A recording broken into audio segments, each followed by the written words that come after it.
In this video, we're going to show how to buy BNB in the Binance app. It's a straightforward process, but you'll need a Binance account to start. If you haven't signed up for Binance yet, make sure to use our link found in the video description. By doing so, you'll be eligible to receive trading fee rebates worth up to $100 USD. Once you've registered and verified your account, you are ready. At the home screen, choose Convert. If it's missing, select More. Then select Edit to edit the shortcuts and scroll down till you find it.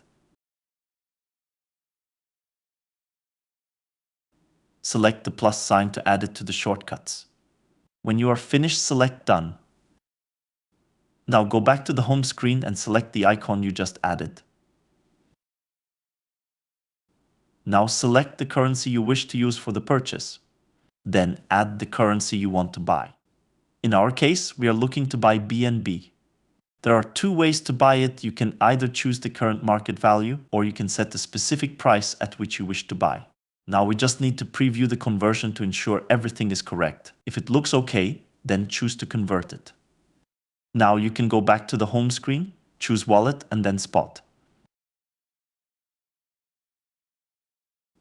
Refresh your screen by dragging your finger downwards and you will see your recent purchase. That's it. If you have any questions, please don't hesitate to leave a comment below.